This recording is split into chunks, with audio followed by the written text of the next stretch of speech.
Hello! Welcome to the So You Want to Be a Marine Biologist podcast, where we dive into the connection between the land, the sea, and us.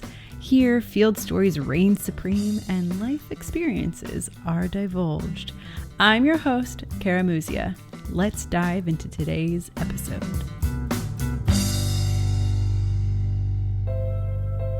Have you heard about my free program, Back to Nature? Getting outside is vital to our health and the health of our planet. The cool part is, to reap the benefits, you only need a few minutes a day. This course is designed to be fun and easy to do, and perhaps spark an adventure or two. Click the link in the show notes to get started today, or visit karagracemuzia.com. Hello, mermaids, pirates, ocean lovers, and land lubbers. Welcome to today's show. Why does a salmon only watch stuff online? They prefer streams. What do you call a chili bear? A brrr. Hunter, trapper, and fisherman Cody McLaughlin joins us on the show today. Cody is a seasoned podcast producer and outdoor writer featured in several national publications, including National Wild Turkey Federation's Turkey Call magazine and the Sport Fishing magazine. He is also a political strategist and serves on the board of the Alaska Outdoor Council, the Last Frontier States NRA affiliate, and is a former board member and spokesperson for the New Jersey Outdoor Alliance. On the show today, Cody and I chat about the Salmon Wars happening in America's Pacific Northwest and his podcast with the same name that highlights the plight of the salmon fishery. We also chat about what it's like to actually live in the last frontier of Alaska and how to use politics to preserve our natural resources. Please enjoy. Cody, welcome to the So You Want to Be a Marine Biologist podcast. I am really excited to chat with you today. Thanks for having me, Kara. So, you have a really fascinating background, and I'm excited to get into that. But first, I really want to know, why salmon? What piqued your interest in salmon? Gosh, so lifelong fisherman, and that's really, where my passion for, marine biology and just the activism around it comes from. Is, I don't think I've ever lived more than, I was telling my wife this the other day, I don't think I've ever lived more than 40 miles from the ocean. Right. As the crow flies, as it were.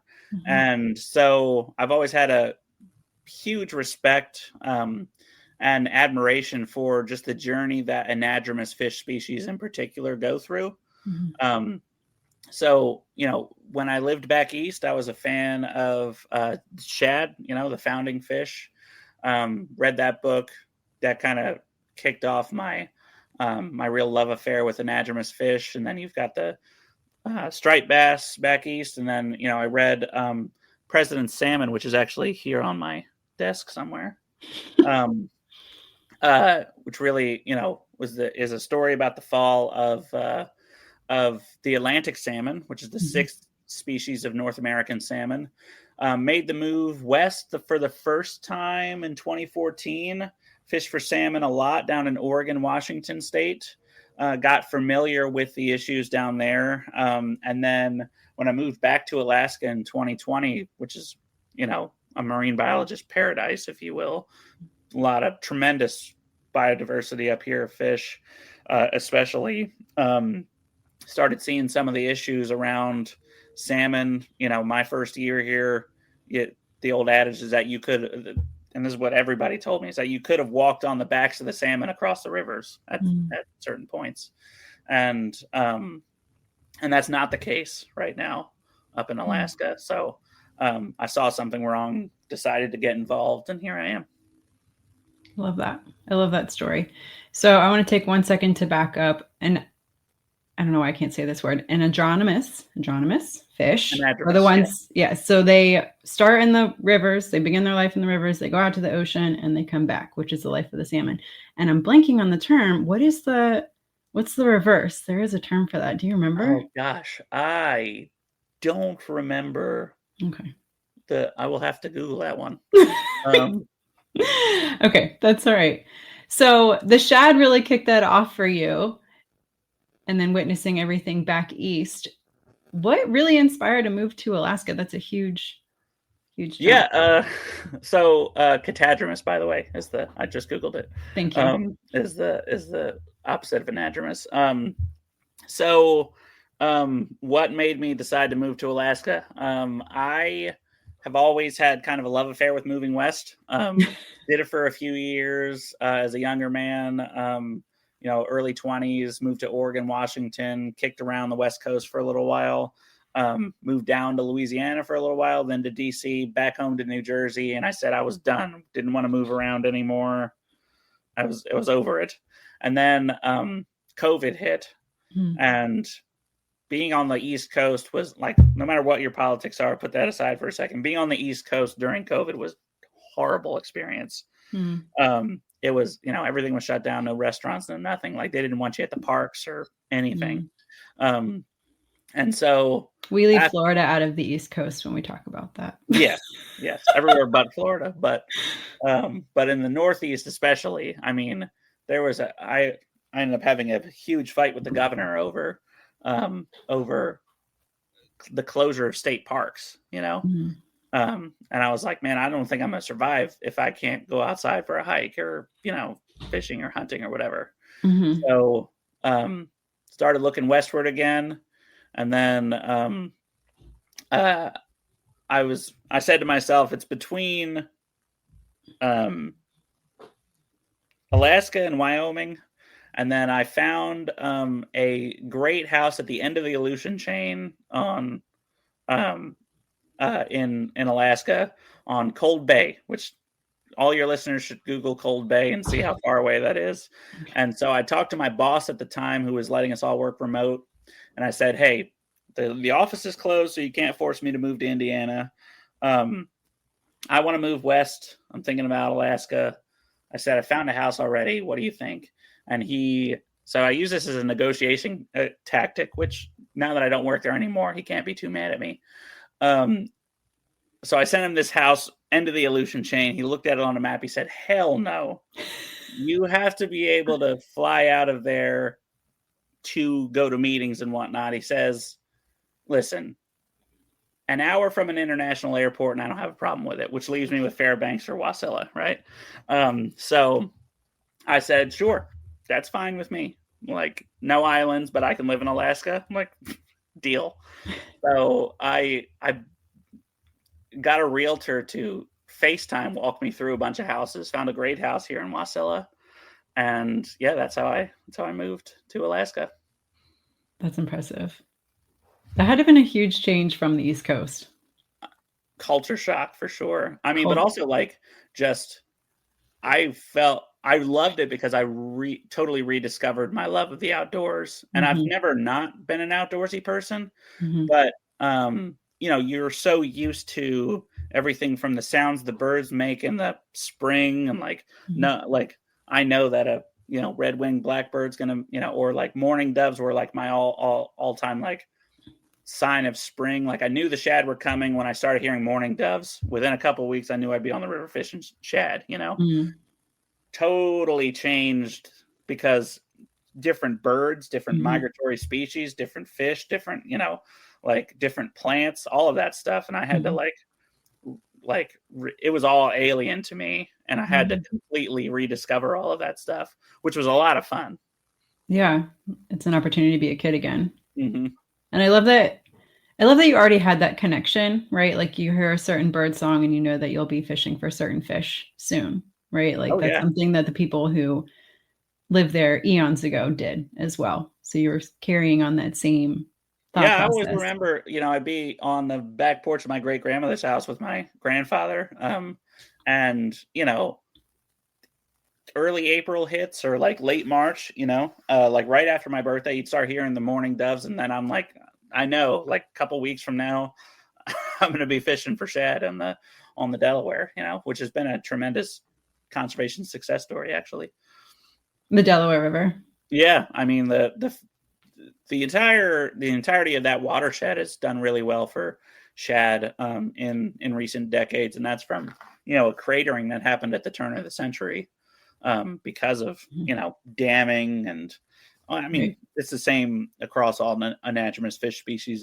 They've really been hurt by, human development and energy and resources and overfishing. You've been an avid outdoorsman, seems like your entire life, and that's kind Yep. of the vibe I got from you. When you were figuring out what you wanted to do with your life, was that part of that? Like you wanted to be outside, you wanted to be a voice for that. How did you start to incorporate that love for the environment and being outside to what you get paid to do? Yeah. I mean, so I just always wanted to be adjacent to that, you know? So the advocacy side of things, I got into politics and worked as a professional political operative for many years. And just over time, the two things just kind of naturally merged into one another. You know, I'd see these issues and I knew how to get involved just from my own work. So I built a name for myself as, you know, just kind of an advocate for sportsmen and sportsmen's issues, which very, very often overlap with conservation issues in general. You know, like nobody cares more about, or very few people do, you know, habitat preservation or, you know, or species reintroduction or any of those things as your average sportsman, because, you know, we're the ones that are out there every single day. You know, dozens or hundreds sometimes days a year, Right. which is why it's such valuable citizen science to marine biologists and stuff as well. Absolutely. Yeah, I do agree with that. And that was something, especially the sportsmen that have that ancestral, right? Like they went out with their grandparents and they have stories of like what things used to be like, because it really paints a picture of baselines and what they used to be and what we see now, what science has documented now and how they can shift or remain the same. But there's a lot of shifting happening. Oh, for sure. I mean, bringing it into salmon, you know, the generational differences between what an average Kenai River king salmon was, and, you know, even as relatively recently as the 70s and 80s, when they had, you know, it was not unheard of to have a world record class salmon, 80 to 100 pounds, come out of the Kenai River, where now not only are there no salmon, but they're historically small fish. You know, I mean, I've caught a couple of king salmon since moving up here that are the size of trout. You know, and they are not. It's not what you expect out of a salmon. No, I mean not out of a king salmon at that. I'll tell you. And I really thought moving here that you know, and it's the same, you know, across the country or even the world, because so many people have talked about the legendary fishery up here for so long, is that, you know, I thought every day I'd be pulling out 80 pound salmon and stuff. You know, I had designs on that. Then you realize that nowadays a large salmon's not even 40 pounds, it's 25 pounds, 30 pounds. And that's a respectable fish. And there's nothing wrong with a small salmon, but, you know, you got to start examining at some point why not only have the populations themselves cratered, right? To the point where there's groups suing to put them on the endangered species list. But ask yourself why the average size of the actual fish themselves is so much smaller, you know? And listen, I don't put stock in the notion that it's just this or that, right? It's just climate change. It's just river habitat, which you'd be hard pressed to make me believe that it's river habitat in Alaska anyway, as many of the guests on my own show, the Salmon Wars, have talked about, because Alaska doesn't have a habitat problem. You know, I mean, so much of the state is untouched and undeveloped that you can't with a straight face say that these fish are being choked out by, you know, by car runoff and stuff. You know, there's less than 1 million people live in a state. And, you know, I've had John Warrenchuk, and other great salmon biologists come on and talk about the fact that it's not that, but rather a host of other issues. But, you know, you've got salmon that are doing really well that live in their ocean with kings, but in a different part of the water column, like sockeyes and pinks that are doing pretty well right now. But you have these lower water column, more predatory species like chums and kings that are interacting really negatively with the pollock fishery. And that's, kind of what we're here to talk about today. Yeah, absolutely. So before we dive into that, to touch on a couple of things. One, we talk about, you're mentioning several different salmon species. Mm-hmm. So there's what, 5 or 6? There's 6 in North America, 5 in the Pacific Northwest. Okay. One of the things so I listened to the Salmon Wars podcast with Eva Burke, and one of the things that she mentioned, and was brought up a couple times in the show, was that the total population of salmon in the Yukon River right now is like 175,000 total. And that's like what they were pulling out of the river as like commercial or sustenance fishing within her lifetime. So back to that, like shifting baselines, like that's, people are like, oh, that's what it is. No, it's not. That's what it is now, but that's not what it has historically been. Yeah. I mean, it's crazy to think about the fact that, as you say, Eva said that what is now the population that is the escapement, right? That moves into the river every year. So escapement is a term that just means that when a fish escapes all of those perils of living in the ocean, right? And they make it back into the river to spawn, they dodge the seals, they dodge the nets, they dodge the trawl draggers, they dodge the salmon sharks, they dodge the otters and the eagles and everything else. They make it into the river to spawn, right? Past the weirs or whatever. Monitoring equipment has been set up, sonar, cameras, all that stuff by Alaska Fish and Game. That's what, they call that term escapement. And what is considered escapement now is what was taken in a quote unquote sustainable fishery, not even 30 years ago. You know what I mean? So it's that in and of itself is a piece of data that I think anybody, with a rudimentary understanding of arithmetic would look at and say, okay, there's something wrong here, right? What we used to take is now the population. If you kept that, and the population of the world is only growing, right? So if you continue to take that, which you needed 30 years ago, which can't be, and if you wonder why your fish are going up in the grocery store, and why they're harder to get, or why wild caught salmon are being replaced by farmed. That's because there's a market need for it, because we're not doing a great job stewarding the wild and what should be renewable resources that are at our disposal. Yeah, absolutely.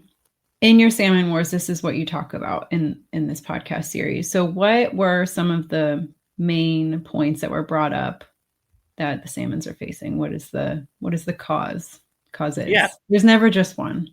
No, there's never just one. The main ones are ocean warming, and because of the ocean warming due to climate change, there's some changes to the biochemistry of the ocean, which affect the availability of forage fish, right? And that changes a couple of different things, including how big the salmon grow, their ability to breed, how and when they come back into the rivers.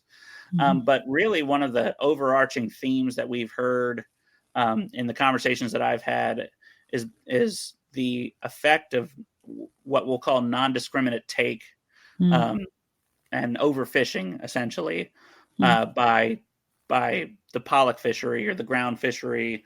It's essentially trawling. Now, this trawling is a practice that's banned in oceans and fisheries all over the world. They sink boats for it near Argentina, where coincidentally there's a thriving salmon population with 100-pound fish that return from the ocean every year.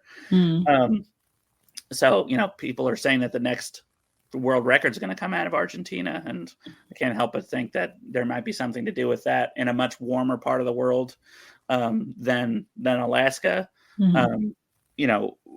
Regarding the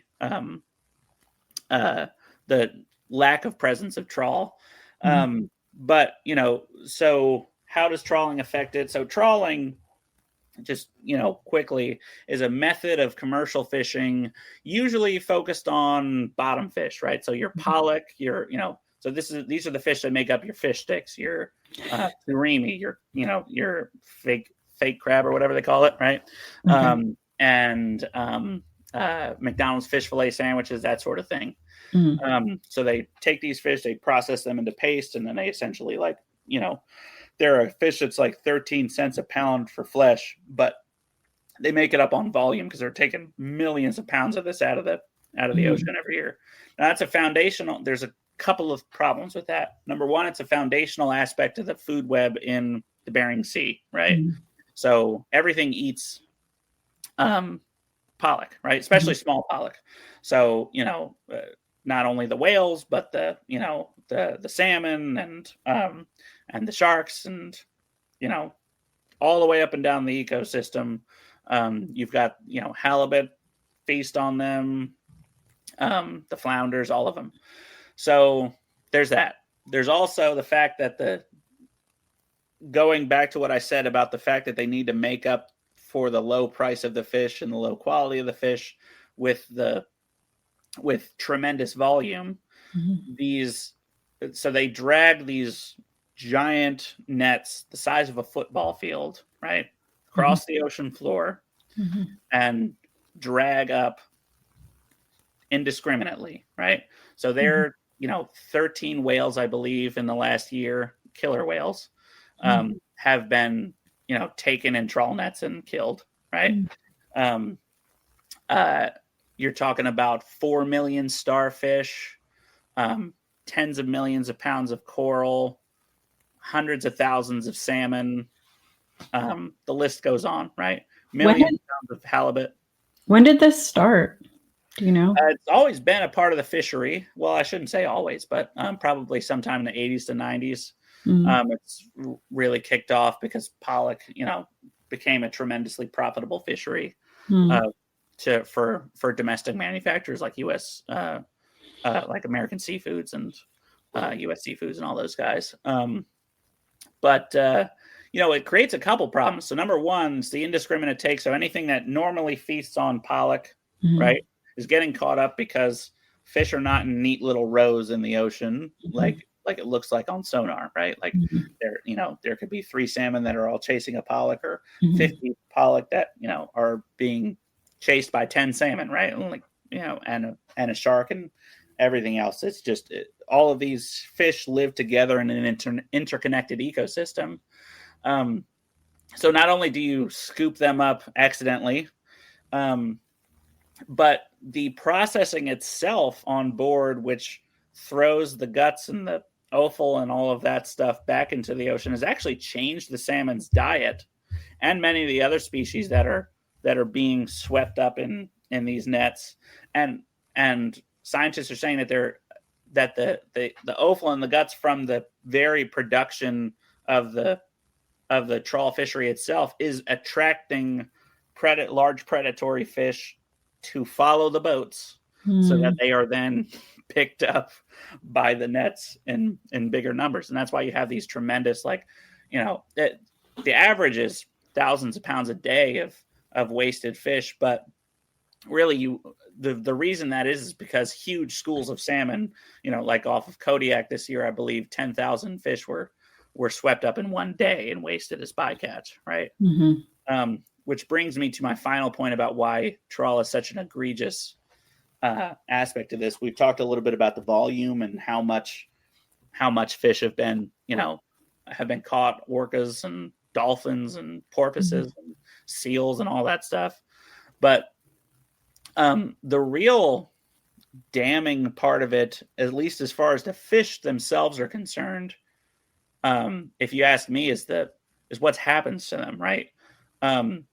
Bycatch, what a lot of people don't understand is that bycaught fish that are out of season or illegal for the gear type or what have you are thrown away.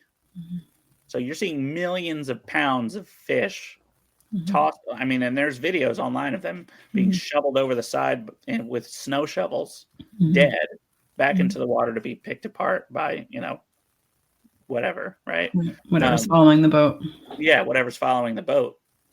And that's just the most disgusting part of it to me, is that, you're seeing, like, for instance, more more halibut have been wasted this year in 2024 than were allocated ever to the sport fishing fishery and the subsistence fishery in Alaska. How do they get that data? Do they have to log each bycatch? So there's some questions about observer coverage, but there is logs of bycatch.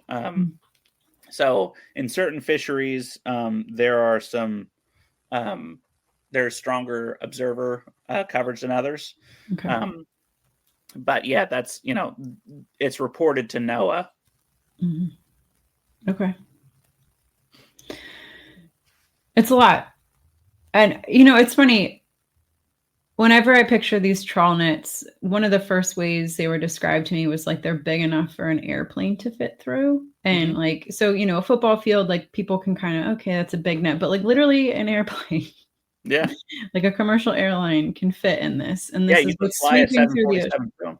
Exactly. A 747 commercial airline. This is what can go through these giant nets. And so, even if it were perfectly clear crystal water, it would probably swoop you up anyway, but it's not crystal clear, Caribbean shallow water that these nets are sweeping through. It's dark and cold. And if they're going after the bottom, that's concerning. I know there's some really fragile coral species that live down there in the cold, dark water, which take, forever to grow, centuries to grow. And they get wiped out. And those are, reefs are just the basis of everything. And that's what your halibut feeds off of, which, there's a huge halibut sport fishing industry up there too. So I'm sure they're up in arms about this as well. Yes? Oh yeah. The halibut fishermen are howling. So, all the fishermen are howling. Like even other commercial fishermen are upset about this because of the waste, the wanton waste, and the, just the fact that trawl seems to keep getting a blank check from NOAA for how much they have to waste, right? So when a bycatch cap is met and a fishery is shut down, trawl goes right to the lawyers and they sue to raise the cap, right? And at which point, what is the purpose of a cap on bycatch? Why do they keep winning? Money, in my opinion. Look, I'm not going to sit here and accuse of bribes or anything of that nature. I think it's a lot simpler than that. As a former political operative myself, I'll just say that take how NOAA works, for instance, right? Like the national, the North Pacific Marine Fisheries Council and other, the other regulatory bodies, they meet, and the idea itself is great, right? The Magnuson-Stevens Act provides for meetings in different communities around the regulatory area. So the Atlantic States Marine Fisheries Council, it was like New York and Delaware and New Jersey and stuff, right? In Alaska, or in the North Pacific, you've got meetings all the way down from California all the way up to, northern Alaska, rural communities that are really hard to get to, right? Your average working stiff fisherman cannot be a voice at all of those meetings. The same way that a high-powered lobbyist with a unlimited company credit card from $1 billion corporation can, right? So then how else is someone supposed to, voice their opinion if, the people who are getting appointed to the commission and who are setting the regulations and all of those things are representatives of the very industry that needs the most regulatory oversight? Yeah. That's a conundrum. It is. I really love that you offer this political perspective, because it's something that policy shapes everything, period. And the policy has to have teeth and has to be backed up. It can't just get sued and then, folds over. How has your political background kind of shaped your advocacy work? And what did you do in politics? Like, what was your role? Yeah, so I ran campaigns and lobbying for... At the state level? State, federal. I've worked on, large multi-state coalitions all the way down to local mayor's races. Mm. So I ran advertising and did strategy and grassroots coalitions work, which is the skill that I think that I use the most in my advocacy kind of, volunteering and stuff now. And, just building coalitions and putting people on the pathway to success, and then communications work as well. So, just working with reporters and influencers and those people to help them understand the issues and get kind of that, I'm not going to say unbiased, because I'm definitely biased in favor of the fish, look at, at what's happening, but a perspective that's less driven by, by a commercial endeavor, right? Like I'm not making $150,000 a year from, certainly not from U.S. seafood, but like I'm also not making any money from like Salmon State or like some other organization, like Tom Steyer's not cutting a check to me, none of that. Okay. Yeah. I'm here because I care about the fish. And that's the whole reason I'm here. So, using that communications prowess and the connections I've built over my years working in politics to drive home the point. I don't win every battle, but it certainly helps get you in the door when you've worked on someone's campaign, and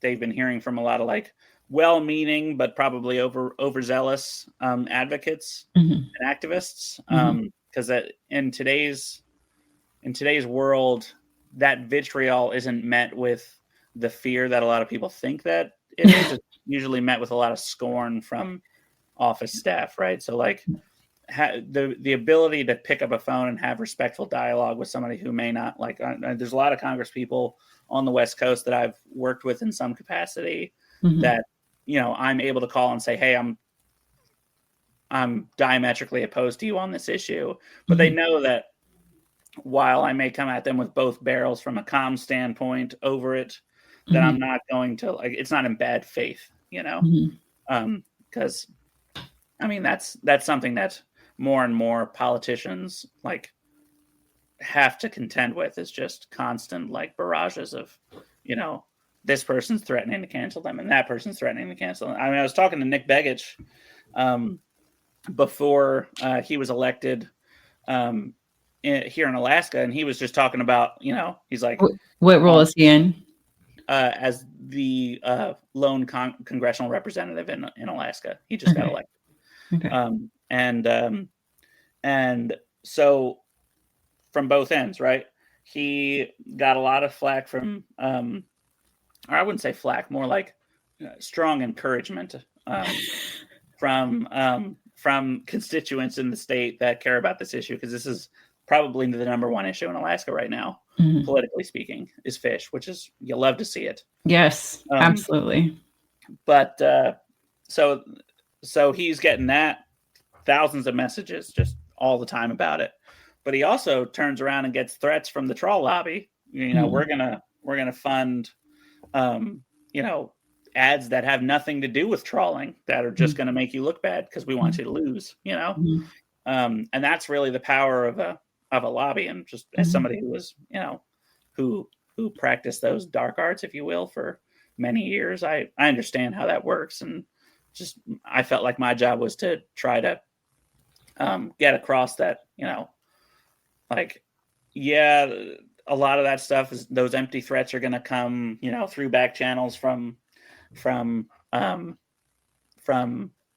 lobbyists and people who fund campaigns and like other, associations and stuff like that. But, by and large, a lot of that stuff is empty threats. And even when they do pursue it, it doesn't have the same effect anymore, because people have seen through a lot of the like smear campaign tactics. They're very old hat.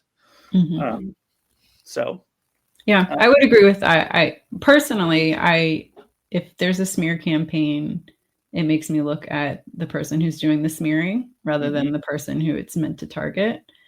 And I think there's a lot of people, like most people that I talk to about that, feel the same way. They're like, it says more about whoever is funding the campaign or than it does about the person who's supposed to be being smeared or whatever. Yeah, don't get me started on everything wrong with the political industry at large, because it's just well, there's a lot. Maybe we'll save that for another. Yeah. Because it's important. Like I said, policy is the foundation, and it drives everything. So it is super important. And I love that you have that background. One of the things that I've kind of have come to light for me recently, and you just kind of brought up, was like, it's not enough to just send the email, right?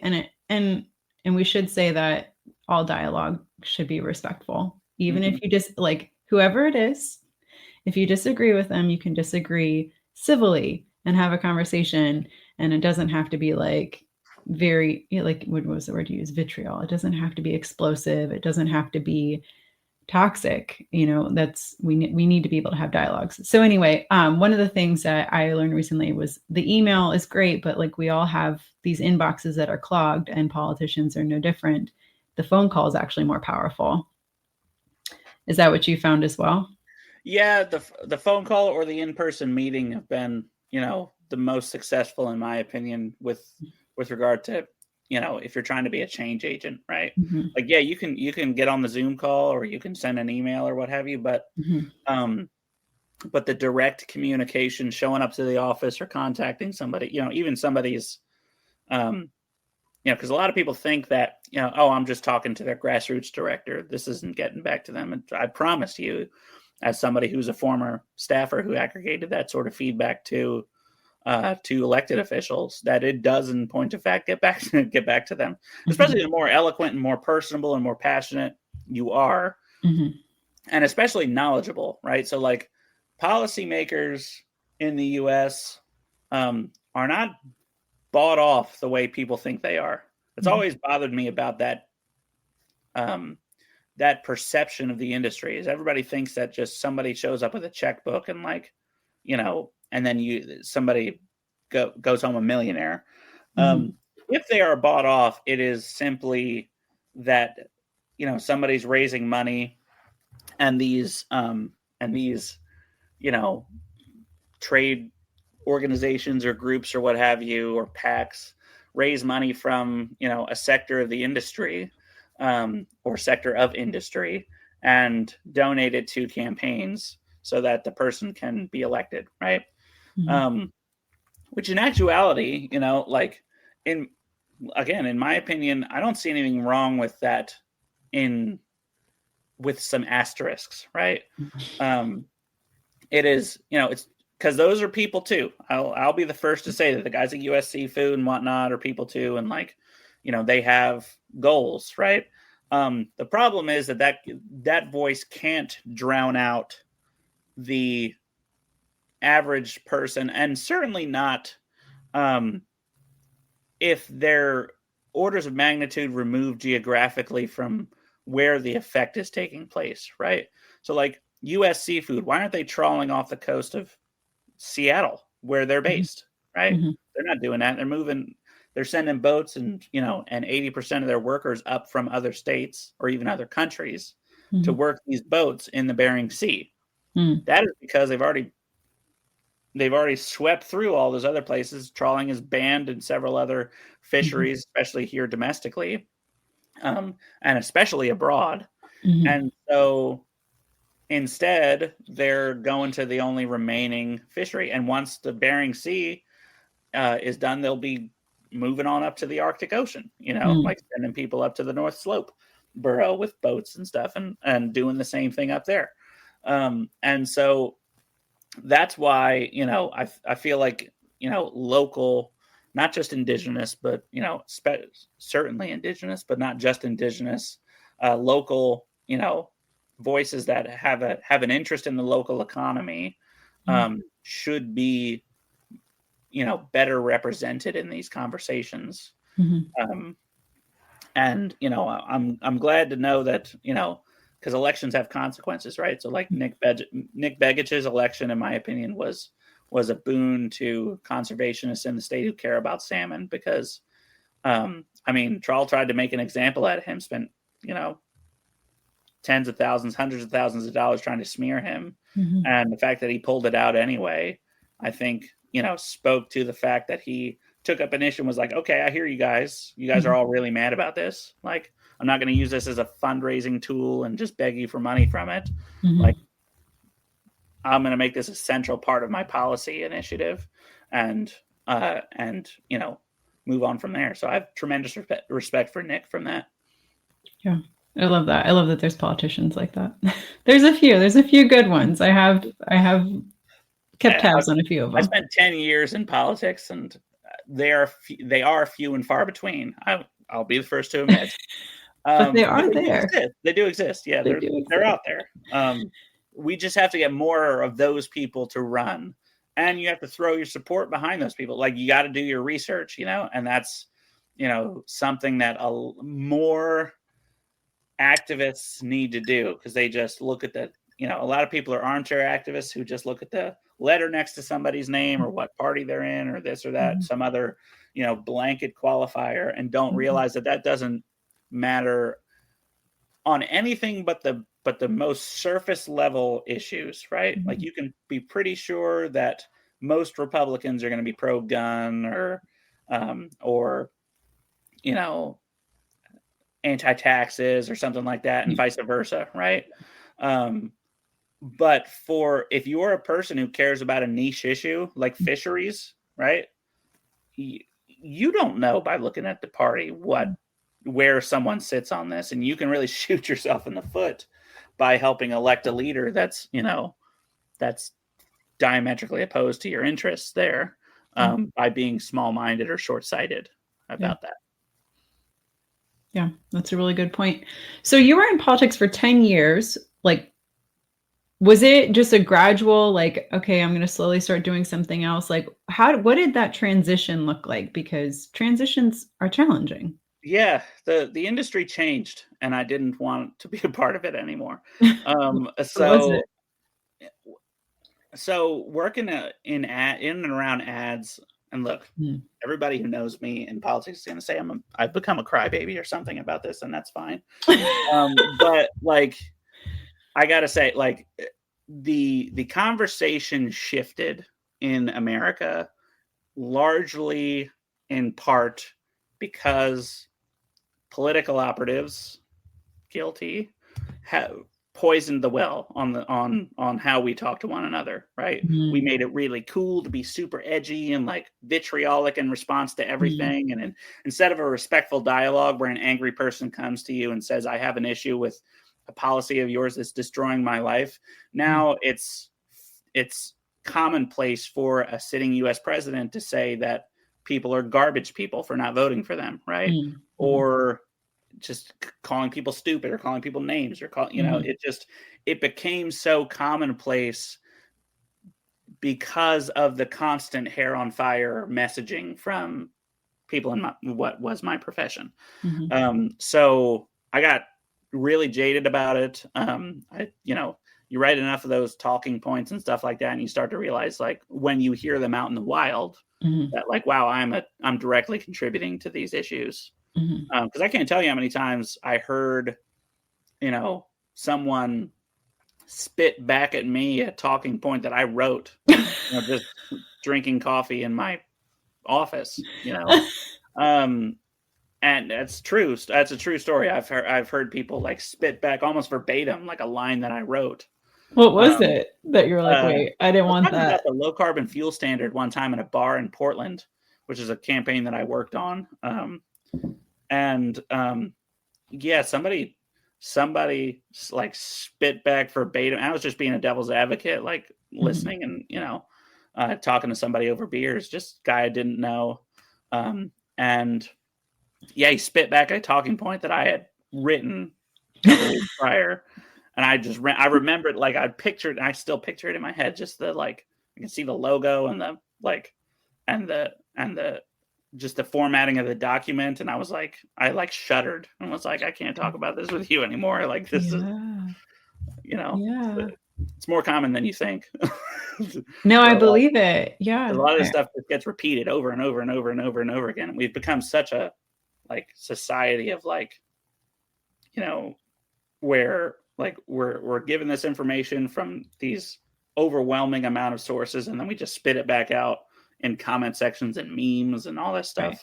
that like at some point people start to think like that, my idea was their idea, and it's like, so it's that fundamentally changed and soured the industry for me. So then it just got uglier and uglier. And then like, as time went on, it just decided I didn't want to do it anymore.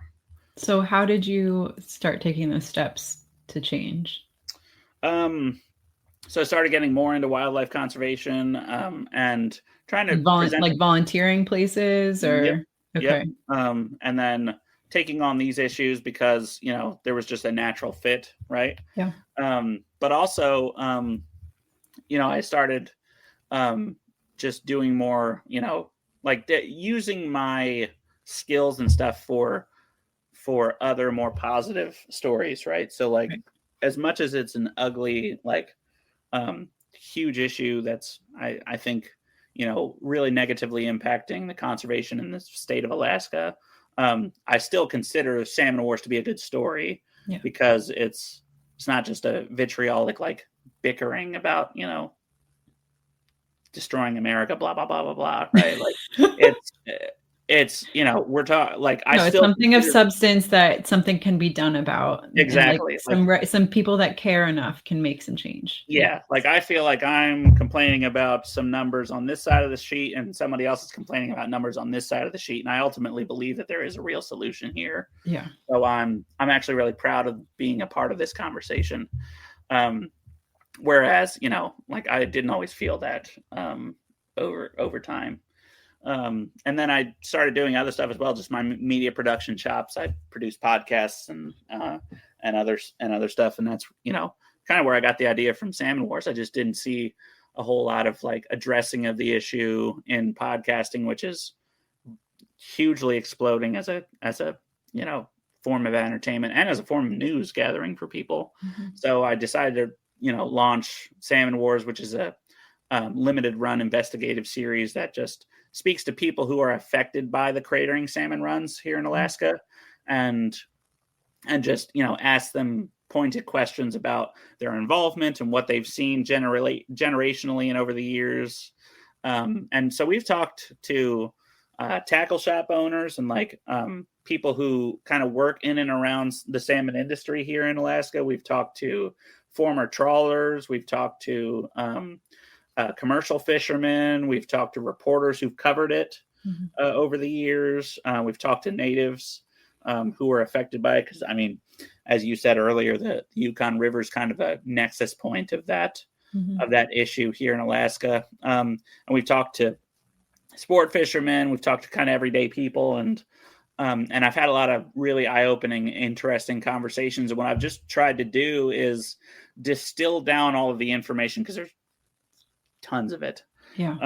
And really put it into like a story format where somebody can look at it as a chapter type of thing and really get educated in 6-ish hours on the salmon issue and understand like what's happening. What do people from different walks of life think is happening? Because you can listen to a scientist talk about all the science, and you can talk to a native person about, tribal knowledge of what's happening to the salmon, or you can listen to a commercial fisherman who's fished in these waters for 30 years from the commercial side talk about, I wasn't proud to be a trawler. And I think, that XYZ has to do with, the cratering salmon runs. It's fascinating. And I love that you took that initiative, right? To like, this is a problem and I'm going to do something about it. And and you already have that expertise in communications, and you've been doing podcasts, and this was your way of helping. And storytelling is the oldest form of information passing, period. Like, we're wired to listen to stories. And so it's a great format to do it in. I love that. So one of the things when you initially reached out to me, you had mentioned like things that salmon impacts. It's not just a food chain, it's a food web. And we talked about, the trawling affecting orcas, but orcas also eat salmon. And you also mentioned salmon sharks, which I hadn't heard of. And I had to look them up, and they're adorable. They look exactly like a great white, but they're like less than They're half the the smaller size. cousin to the great white. Yeah. So cute. Yeah. They're beautiful. And yeah, I mean, they're, again, cold water fish, so slow growing. Mhm. And, when they get swept up, it hurts. But it's not just the ocean ecosystem really that salmon are tremendously valuable to. It's, so I'm a river fisherman, right? I'm a fly fisherman. I walk a lot of small streams here and cast my fly rod and my tenkara rod and catch trout. I'll tell you what, a big topic of conversation on all these salmon rivers this year is because, a very common tackle or piece of tackle for your average fly fisherman after the salmon spawn is just little craft beads behind a hook, right? Because it looks like a salmon egg. Okay. And because those salmon eggs are a primary feeding source of your trout. I mean, everything in the system, salmon flesh, and that's rotting off of the carcasses because salmon die after they spawn. Right. And then the eggs themselves, salmon are releasing millions of eggs per fish, right? So, and the survivability rate of adult salmon, I think it's like 6%, like, of the fish that get spawned into the system versus the ones that survive all the way to adulthood out in the ocean, right? And so it's a really arduous journey through the entire life. So they're tough as hell fish, and I've got tremendous respect for them. But you notice how much skinnier the trout are, and I've got a sample size of hundreds of fish I catch a year, and they're quite a bit for a year with a much smaller salmon run across all species. We had trouble with the pinks, the chums, everybody with the sockeyes, and not all of the rivers that I fish have sockeye runs this year. And so the trout in the fall were incredibly skinny, and that was a big topic of conversation among fishing guides and avid fishermen here in South Central Alaska, because they're not getting the protein and the fat and stuff that they would normally be getting from having millions of eggs around for them to just snap up and eat. So, and that even is just a small scale effect of less salmon in the system, right? Because it's not just the same. Like, one of the iconic images that everybody associates with Alaska is grizzly bears sitting on a riverbank, snapping up salmon. Yes. Or, scooping up dead and rotting salmon from the riverbanks. I can tell you that a lot of the very berry creeks that I fish up here did not have any carcasses on them this year because they were being eaten by other fish or whatever before they ever got a chance to wash up onto the bank. That's, those carcasses being dragged into the woods creates fertilizer for the trees along the banks. And there's this whole downstream, pun intended, effect of there not being salmon from, that affects, everything from how the ecosystems are literally fertilized to predator production or vegetation production or any of these effects. And so that's another problem that's just we're going to have to contend with for the next 5 to 10 years, right? Like, I think we're just starting to see those effects, in my opinion. Sure. And I think it's only going to get worse. So there have been some efforts, right? Like, there's hatcheries that are breeding salmon and then introducing them into the wild. Could you speak a little bit about the implications of that? Yeah. So hatchery production in Alaska has kind of a spotty history. It's mostly focused on pink salmon or sockeye salmon because those are, economically valuable fish. Again, because of volume, not so much because of the price per pound of flesh, right? So your average Chinook or king salmon is worth probably twice as much as any of those per pound. Okay. But you can produce a lot more pinks than anything else, right? And then you can them, and that's where you get the pink salmon cans that everybody's familiar with for your salmon patties if you live in the Midwest or whatever.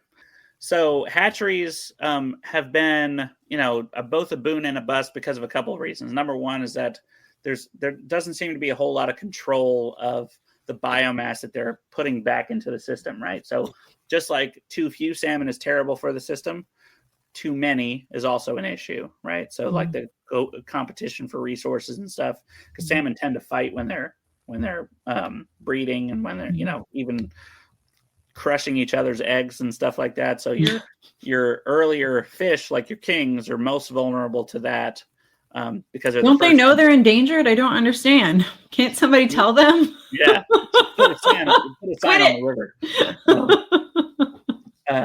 Submerge a sign in the water or something like that, right? So that does create an issue. Not to mention that as I'm sure a lot of your listeners will be aware of, hatchery genetics in and of itself has been called into question in recent years, just because of the way that, again, anadromous fish are highly adaptable species that rely on the specific issues and dangers and perils and, just environmental conditions that essentially natural selection that happens during their life cycle. And you can't really mimic that in a hatchery environment, right?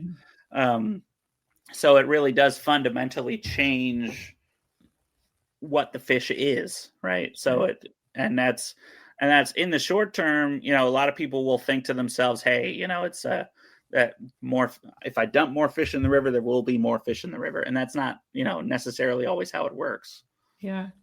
What comes to mind when you say that is like, an animal in the zoo or something. Like if it's born in captivity, it doesn't mean it knows how to go out and be a wild animal. And that seems like that's kind of what's happening with the hatcheries. Is that kind of the same vein? Yeah, I would say it's the same thing. And so, I do believe that there's this may be unpopular with some of the conservation folks in the world, but I do believe there's some room for hatcheries. I just think we need to take a better look at how it works because, again, we are going to have to get the fish from somewhere to repopulate, right? Sure. So I think that there's certainly a use case for hatcheries, but I don't think we can just rely on hatchery fish, right? Yeah. And terminal fisheries, because I don't think that that's going to do us any favors in the long run. Right. Which one more point with aquaculture kind of is on the other side, right? Okay, so we have a wild salmon industry that is in distress. We leave them alone to try to balance out the ecosystem. The hatchery is a question mark. So let's just get aquaculture salmon, which presents its own happy little challenges. Do you want to speak a little bit about that? Yeah, I mean, aquaculture is, again, all industries, I truly believe all industries are making strides to try to be more sustainable because they realize that that stuff's not going to fly anymore and they have to, right? So they're feeling the heat. Yeah. And I believe that there, as much as they would probably love for me to stop talking about it, I believe there's probably dozens of trawl executives that spend a lot of time in Seattle talking about how we stop bycatch so people like me will shut up, right? Yeah. Which is a great conversation. If that's the conversations they're having, great. And if that's what me harping about this constantly does, then that's a win for me, right? Right. So, I do think that a lot of aquaculturists are trying to do the right thing and make that industry more sustainable. Just the issue is what happens between now and then, right? Because that impact is still happening. So that's sea lice, production, diseases, parasites, all those things that are spread from these aquaculture nets and open water nets and stuff to the wild populations that tend to, to be around them. Because again, you need, in order to produce fish, you fundamentally need water involved. Right. And that water has to come from somewhere. Right. And so what a lot of people don't realize is that like you'll never be able to produce enough in a fish tank to make a dent in the world's food population or food production needs for the world's population.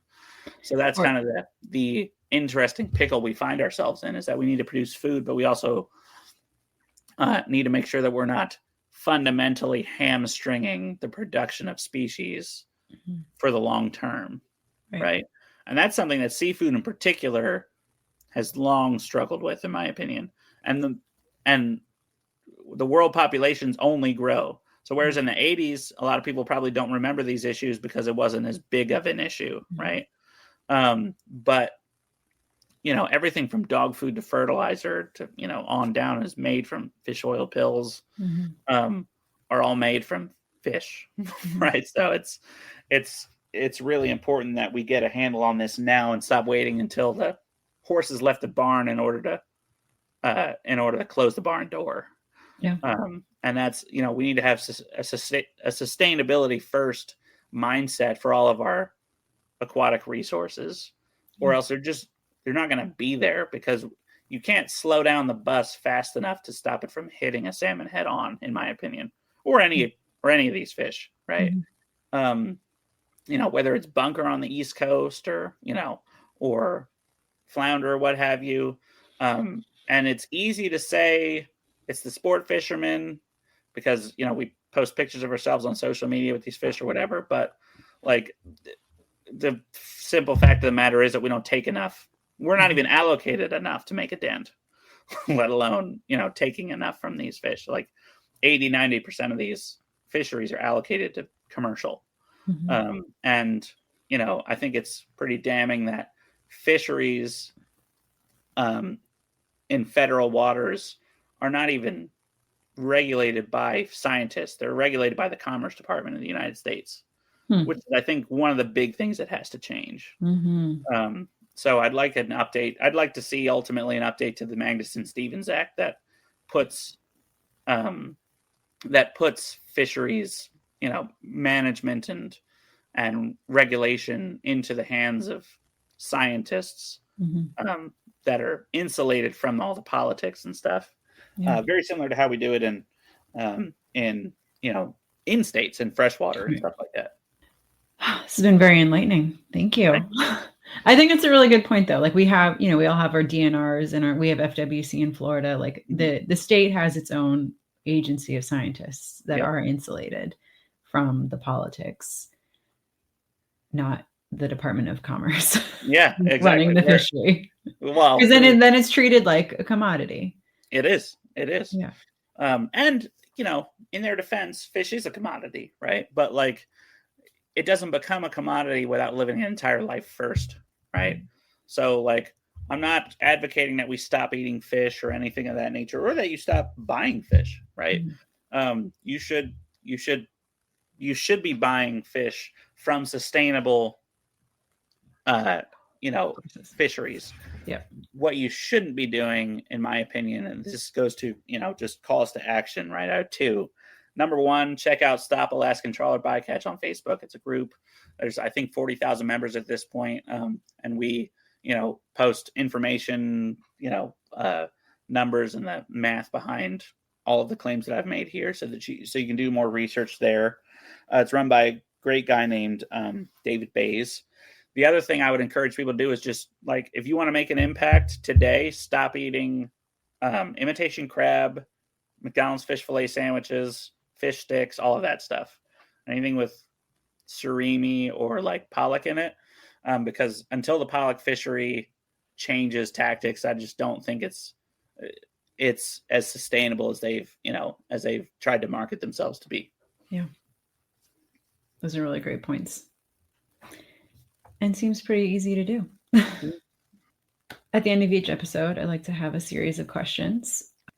First one, kind of circling back to where we started. What does the ocean mean to you? Oh gosh. I think it's like I said, I've never lived more than 40 miles from it. So it's a huge part of my life. It's, waking up every day, going down to the shore and casting a line from the beach. So it's, it means summertime to me and means, And it's just also, again, to overuse the word nexus, it's really the center point or centerpiece of conservation in America. Yeah.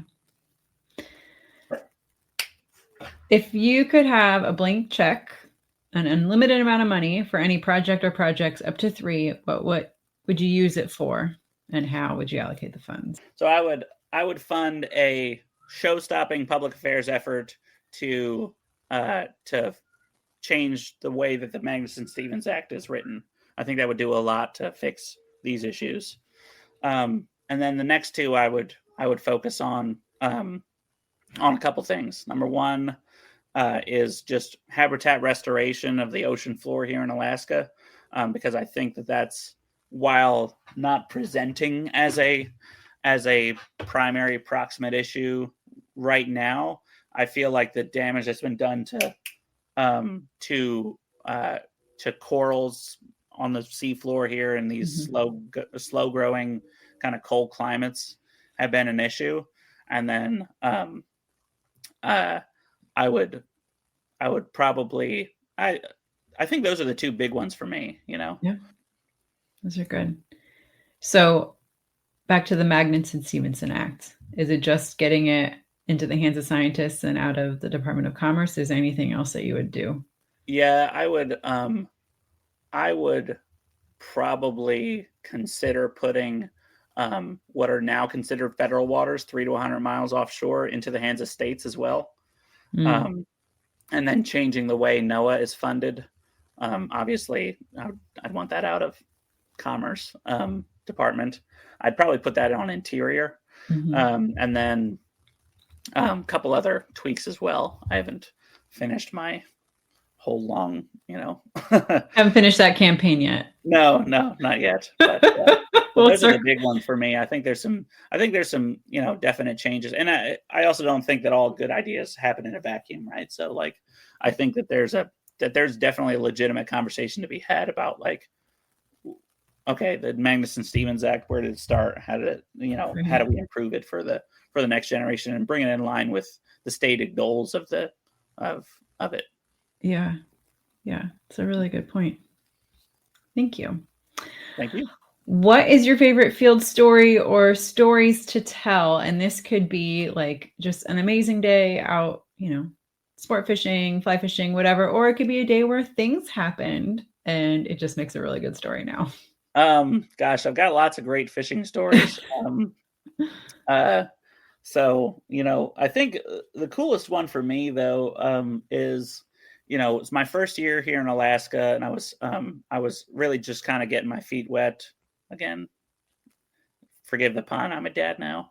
I start each show with puns. You're kind. So, my first year here in Alaska, and I was fishing for kings, and it was my first time seeing a grizzly bear in the wild. And I was, I had dropped trout to take a bathroom break on a stream side. And this SUV with fur comes waddling out of the brush. Okay. And I had heard from, people that like, if a bear's within 100 yards from you and they're walking in your direction, whether they're looking at you or not, they're going to get aggressive with you, right? Because they know you're there because they can smell you, right? And so I literally got caught with my pants down, right, by this bear. And I was really glad that I was relieving myself, because as I joke with most people, I would have shit myself if I was even like wearing pants. And so he took one look at me and just turned around and walked the other way. And I just remember thinking to myself, like looking at my 10 millimeter, like bear protection gun, 220 grain bullets. Like if anybody knows anything about guns, like that's a pretty big round. I remember looking at that thing thinking, God almighty, that's a woefully small bullet for it if that thing had decided to charge me. And the second story, I've got another great bear story. I was fly fishing. I was just getting into tenkara fishing, actually, which is a Japanese form of fly fishing without a reel. So it's just a It's an extendable, very lightweight rod that like is really fun to fish with because it's not the same. You don't reel fish in. You have to like kind of artfully guide them into the net. So I was tenkara fishing, and I had this. There's this one fly. It's called a rubber leg stimulator, and I used to pay like $6 for them at the fly shop in town. So they're very expensive. And so I lost my last one, but they were my favorite fly because they were just instant trout, just magnet. You know, I was catching tons of fish off this log jam in the creek. And so my last one got snagged, and I tried to pop it off the log, and I snapped it off, and I just shout, "Mother ever," right? And I just hear right after I yell that, because I had been sitting here quietly fishing for like 2 hours, just this like 50-foot stretch of bank. I hear this huge splash right after that, right? And then so it's just around the corner for me. So I go peek around the corner, and this massive whale of a grizzly bear is just standing there with like 2 feet in the water and 2 feet up on the bank, and she's just like looking back at me like this, and I was like, "Oh hell no!" Just like that. That's what I said, and she ran off into the bush, and I turned around and walked back to my truck. So, she didn't want any of your anger. You scared her off. Yeah, no, but I was still like, nah, I got to get out of here. I got to go now. It's time to go. Well, because it was funny because I kept saying to myself, like, it's getting awful dark. I should get back to the truck. Because it was like, I mean, it's summertime in Alaska, so it's like midnight at this point. Oh, okay. Almost, you know? And so, but yeah, I walked back to the truck very carefully. Because, you know, I've been lucky all of the times that I've spooked bears that they've run the other direction. Yeah. But they could very easily run in your direction if you spook them bad enough. So I made a lot of noise and made sure I splashed a lot on the way out. Yeah. Bear knowledge. It's not something most of us are familiar with. So yeah, it's a lot of fun. Yeah. It's another level, something to think of. So I feel like we covered the conservation topic, right? Don't eat the fish sticks and the McDonald's fried. Is there anything else that my listeners can take away from this episode to help with the plight of the salmon, or to even just create their own grassroots movement? I feel like you gave a lot of good, like, little political nuggets today. Yeah. Well, just take a second look at those anadromous fish around you, you know? Yeah. Because there's look, as much as I love the Great Lakes and all that stuff, inland seas and stuff, it would be a damn shame if the last run of salmon in the United States was hatchery fish from the Great Lakes, you know? Like, I don't think that that's what anyone wants, right? So, you know, Alaska is the last great run of truly wild salmon. Okay. And that's something that is worthy of protecting, if nothing else is, right? Like, if that's not worthy of rolling up your sleeves, I don't know what is. So, you know, my advice to people is to, you know, take a second look at all your anadromous fish species, right? If you're along the West Coast, salmon, obviously, but even, you know, invasive, like shad on the West Coast are a problem, whereas on the East Coast, they need help recovering, you know. Striped bass on the East Coast, or eels on the East Coast, you know, or another good one, because those anadromous fish are just inextricably linked to our history as well, right? Like, the iconography of the entire Pacific Northwest is based around salmon, not just your grizzly bears holding a salmon in its mouth, but like even the iconography from native tribes and stuff in the state, or, you know, how the end of the Oregon Trail was fed, right? Salmon. But, you know, on the East Coast, American shad are called the founding fish for a reason. By the way, great book. Advise everybody to buy that and President Salmon. but striped bass or sturgeon, right? Mm-hmm. Not just the white sturgeon on the West Coast, but the American sturgeon or the short-nosed sturgeon of the East Coast. Yeah. Those are great fish that like not a lot of people spend a lot of time talking about. Yeah. Yeah. This is very true. So if people want to this is a political issue at this point. It's not like we can circumvent the market to an extent, but how is the Alaskan fishery managed? Is it the state, the salmon fishery? Yeah. So it's a little of both. So there's in-state fisheries management, which is basically from the mainland all the way to 3 miles offshore. Mm-hmm. And then from 3 to 100 miles offshore, it's managed, and which is where most of the trawling is happening. Right. It's most, not all. There is a trawl fishery in Alaska that actually the Alaska Outdoor Council is trying to get shut down. Mm. So you can make commentary on that to the Alaska Department of Fish and Game. Okay. You can also make commentary to the National Oceanic and Atmospheric Administration. Yeah, NOAA. And they are who, under the Magnuson-Stevens Act, manages all of those fisheries and, water and stuff pretty much from 3 to 100 miles offshore. Yep. Okay. So reach out to NOAA. Mm-hmm. Okay. Perfect. If the audience wants to find you, connect with you, learn more about you, Salmon Wars, where's the best place to do so? Yeah, so you can find Salmon Wars on any of your podcast apps of choice, all the way from YouTube to Apple Podcasts, Spotify, whatever. And then you can find me at troutstreamstudios.com.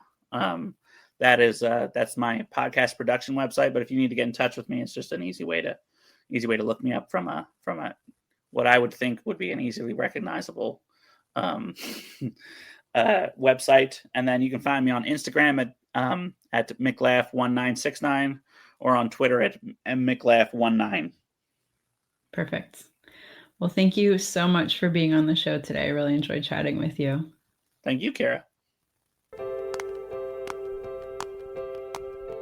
Have you ever wanted to explore the underwater realm but are unsure about how to get dive certified? I've got you covered. With efficiency and a dash of humor, my ebook, Scuba for Beginners, takes what you need to know to get in the water and distills it down to easily digestible chunks. In it, I cover the gear you need to actually get dive certified, decode which dive agency is best for you, and the number one thing to look out for when you're getting certified. As an added bonus, the guide includes tutorials on skills you'll learn during the certification process and the secret to getting certified in 2 different places. Scuba for Beginners will leave you confident in how to become certified and ready to dive in.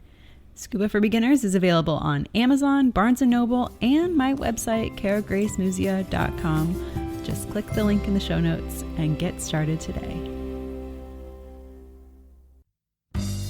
Thank you for listening to today's show. I'd love to hear any insight you've gleaned. Leave a comment in the show notes or send me an email over at karagracemusea.com. If you enjoyed this episode, leave a review and, of course, share with your friends. If you want more resources for creating a life of purpose and meaning, plus personal insight from me that I just don't share anywhere else, join me at karagracemusea.com and sign up for email updates. Keep after your dreams and making waves in your community. One person can make a difference. Thanks so much for listening, and I'll catch you next time on the So You Want to Be a Marine Biologist podcast.